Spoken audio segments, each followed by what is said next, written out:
On the night of October 18th in Papparappati of Tamil Nadu was an encounter of a man who was the uncrowned king of the forests in Kerala, Karnataka and Tamil Nadu for 20 years. This story is about smuggling, kidnapping, murders, poaching and revenge. This is the story of Koose Muniswany Veerappan, the most expensive dacoit of India.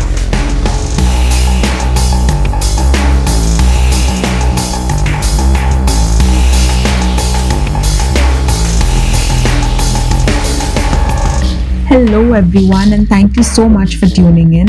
A lot of y'all liked the last episode of Full and Devi, and so for today's episode I have for you the story of another dacoit.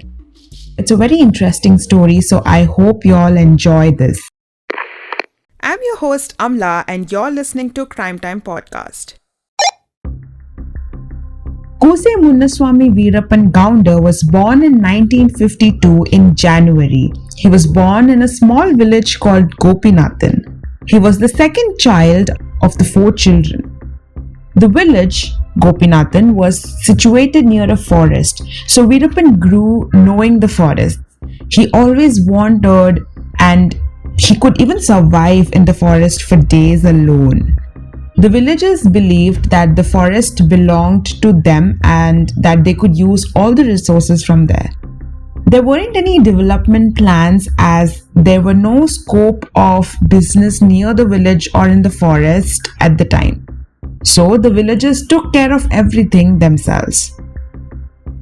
One thing about this village is that almost everyone in the village owned a gun or a rifle.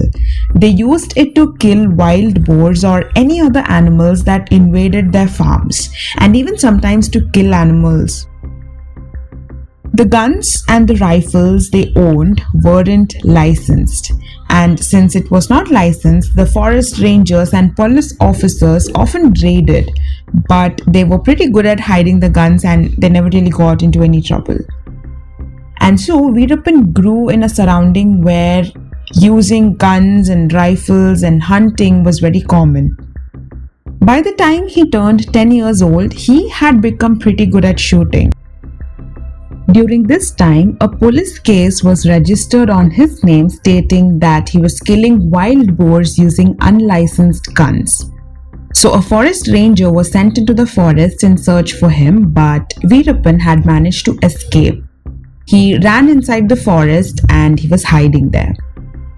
While he was hiding in the forest, he found out that there are already a group of people living in the forest hiding from the police. One among them was a man named Sevi Gounder. He was a well-known elephant hunter at the time. He saw how good Veerappan's aim was and that how good he was at shooting, and so he started training him. Now, Sevi Gounder was someone who used to kill elephants and sell their tusks illegally. Eventually, he trained Veerappan and very soon Veerappan killed his first elephant. And slowly he had become an expert at it. Since he was so young and so good at shooting, he had become very popular among the villagers. This continued on for a while. He helped Sevi Gounder to smuggle elephant tusks and even to kill them. Veerappan at the time gave a lot of people employment by letting them work for him. In a village where having a job was difficult, Veerappan gave them the opportunity. They helped him in cutting and smuggling sandalwood. So his gang grew and so did his business of killing elephants and smuggling sandalwood. As every time they were smuggling something, they had bribed all the police officials and they were getting through the way without any problem. But this one time, a forest ranger named K. Prithvi caught him and didn't accept his bribe. And so to escape, Veerappan shot him dead. This was the first murder Veerappan had committed. So by now the forest department was learning about Veerappan and the state police and forest department was now looking for him. And so Veerappan went into hiding into the forest. But after few days, he had to leave for Bangalore city as he wanted to buy more guns and rifles and bullets. And so he risked it all and left for Bangalore. When he reached there and went on for business, he and the dealer gets into an argument. While the argument was going on, one of the workers there informs the police about Veerappan. And so the next day he gets arrested in a restaurant. He was handed over to the Forest Cell SP M.V. Murthy. He was locked up in a guest house under the surveillance of 4 to 5 officers. But later at the same night, Veerappan escaped from there and ran from the area he was kept in. He somehow could escape and he got back into his village, into the forest, hiding.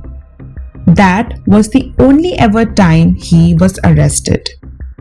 After this incident, things changed for Veerappan. He was now more cautious and he knew that the police were on to him. And so the way his gang operated changed. He was even angry at the police. And so he threatened the rich and took ransoms to buy grenades and even get bigger guns. And every single time he got a chance, he attacked the police.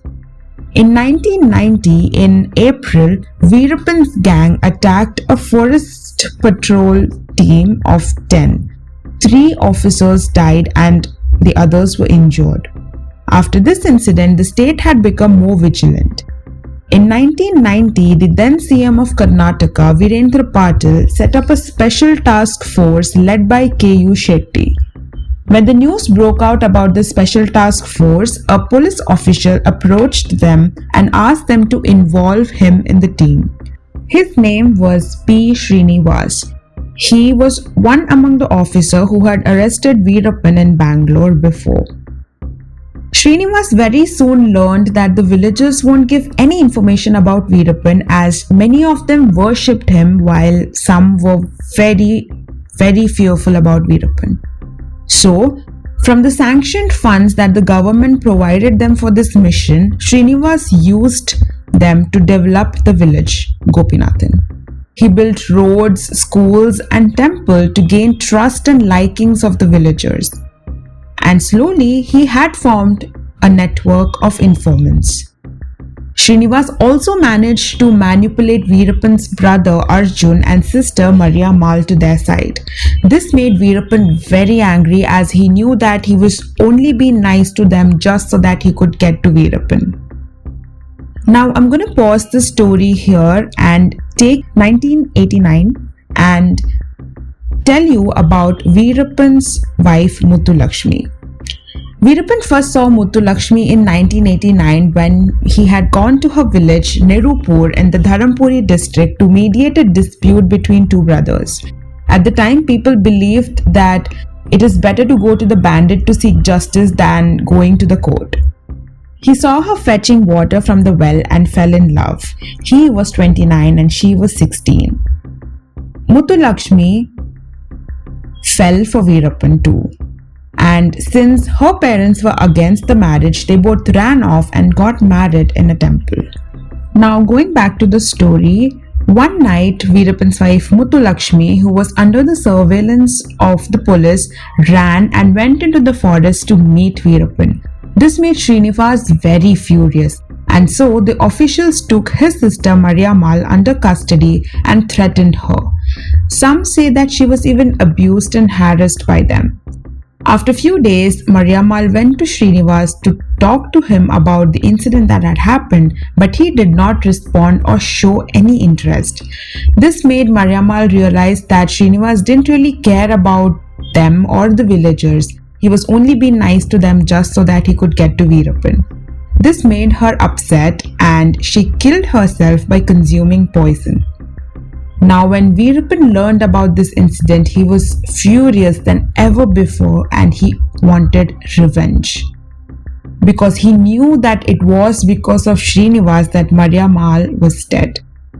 While Srinivas was building trust of the villagers tactically, Veerappan was 2 steps ahead of him. One day when Srinivas was attending a village, Arjun, Veerappan's brother, told him in secret that Veerappan was ready to surrender. He asked Srinivas to meet him at Nandil alone and he will surrender there. And so Srinivas left and he walked for 2 hours along with some villagers and Arjun. He was very happy and proud about the whole situation because they had been working on this case for a very long time and he was finally surrendering. As they were walking, after they were a little far enough, the villagers started leaving one by one. At last, it was only Arjun and Srinivas. They reached in the middle of the forest and at the time, Srinivas noticed that few people were walking towards them. And slowly he was circled by Veerappan's gang. And then came Veerappan with a gun. Boom! Shot him dead. Now, Veerappan did not just leave his body there. He severed his head and took it with him. In the book written by the officer K. Vijay Kumar on Veerappan, he wrote that he played football with Srinivas's head. Yup, that totally brought goosebumps. After this incident, the police were now very angry and they were now doing their best to catch Veerappan. And Veerappan knew this and so he went into hiding again. But this time he didn't hide in one single place for a very long time. He kept moving from one place to the other. By this time, that is, now it was in the year 1992, Veerappan had 2 daughters and Muthulakshmi had just given birth to her 3rd daughter. One day while they were all resting, the newborn baby started crying. And Veerappan realized how loud the cry of the baby is and how it was putting them all in danger. And so the solution that Veerappan came up with literally gave me goosebumps. He, without a doubt, any affection or any emotions, he killed his newborn baby just so that they could be safe. After a few days, the police found the body of the newborn baby. Now, after the killing of Srinivas, the team had brought in 2 new police officials to work the case, T. Harikrishna and Shakil Ahmed. Now, the whole team was very angry since they had lost a lot of team members. And so Shakil Ahmed had even taken an oath saying that he won't get married until he did not arrest Veerappan. Now one day the police got an information about his whereabouts and they went to raid the place. Unfortunately, they couldn't arrest Veerappan, but they did manage to arrest a very close associate of Veerappan, Gurunathan. They didn't arrest him, they killed him, which again made Veerappan very furious. And so, he again took revenge. The first attack he made was in the Ramapuram police station, which killed 5 officers. This didn't settle his revenge as he wanted to kill the 2 officers, Hari Krishna and Shakil Ahmed. While he was making plans for the next attack, Veerappan learned about Kamala Naika.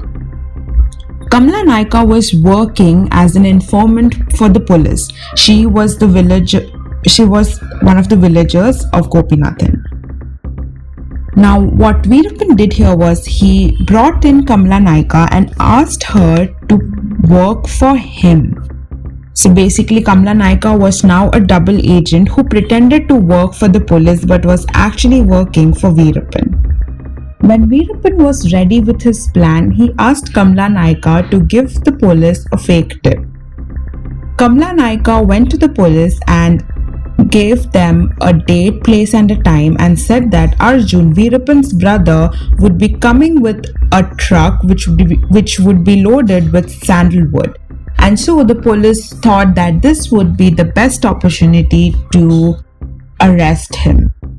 And so began the mission. There were 22 officers in 4 different vans who went to the location mentioned by Kamala Naika. Now again, little did they know that this was another trap.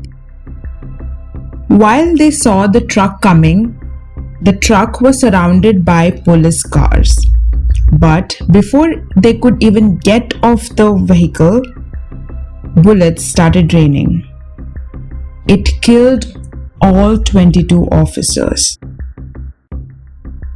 After this incident, again another police officer started working the case called Rambo Gopal Krishnan. Now the police was so frustrated and done with this case that all they wanted was somehow to get Veerappan to come to them. And so Rambo Gopal Krishnan, he publicly challenged Veerappan. He said that, and I quote, "Come out and fight if you're a man. Don't hide behind the trees and fight like a coward. If you are a man, come face me." End quote. This is what Rambo Gopal Krishnan said, and Veerappan accepted the challenge and told him to meet him at a place and that he would surrender there. Now again, another trap set by him. But this was even more scary. Veerappan had set up mines on the road, and so when Rambo and his officers left for the mission, they went on in 4 different vans. Now Rambo was hanging by the door, eagerly waiting to meet Veerappan and arrest him. When they reached a certain place, they heard a whistle blow. As soon as the whistle blew, there was a massive explosion that happened. The explosion was so massive that the van blew up into the sky and fell on the ground with a huge thud that created a hole on the road. Everyone were dead. Well, everyone except Rambo. As he was hanging by the door, he was thrown out of the van into the forest and he survived the incident. But rest everyone were blown, and their body was not even recognizable. After this incident, Tamil Nadu, Karnataka, and forest officials, everyone joined in. This was a massive manhunt. The reward to get Veerappan was 15 crores. It is said that it is the second highest reward after Dawood Ibrahim in the whole world.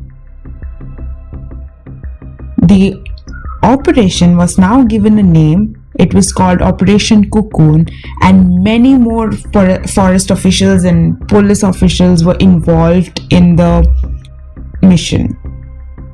While this was going on, Veerappan had committed even more crimes. In July of 2000, he abducted Rajkumar, a very popular Kannada movie star, and demanded ransom. Rajkumar was under the captivity for 108 days before he was paid a ransom of allegedly 20 crores by the government. The manner of how he was released is still a shrouded mystery. When Rajkumar was interviewed, he told the media that he was treated like a brother.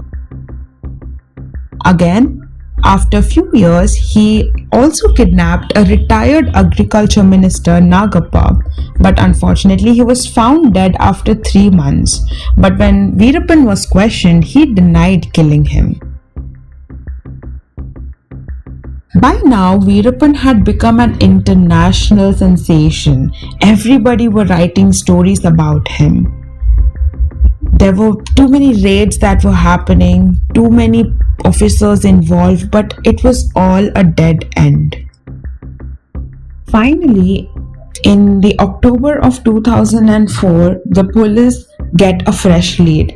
It was learned that he was to get an eye surgery done for cataract, and so few police officers went undercover and pretended to be doctors and pretended to help him get the surgery done.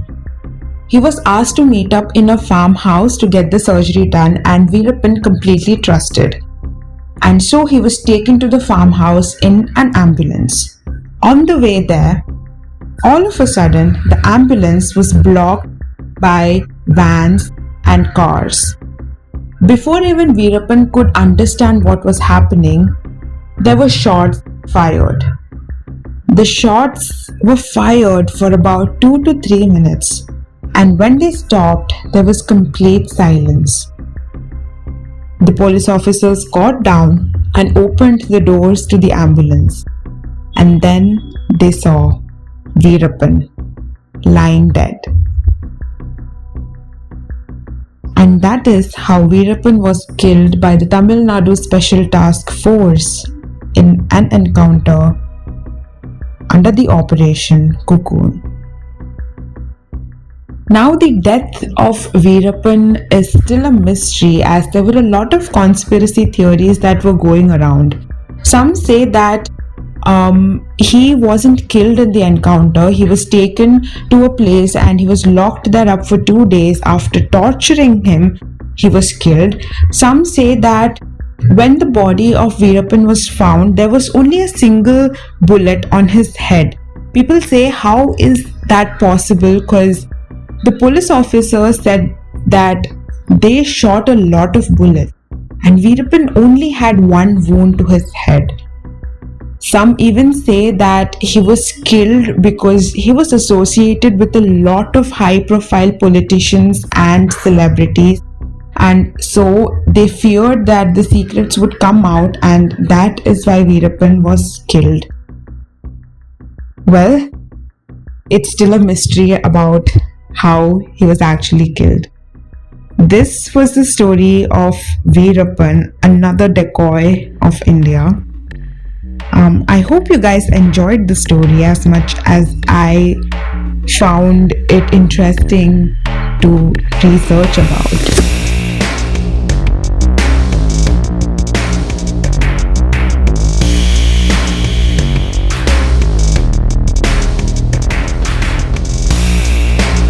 Make sure to check out our Instagram page, Crime Time Podcast, and follow us. I'll be back with a new episode very soon.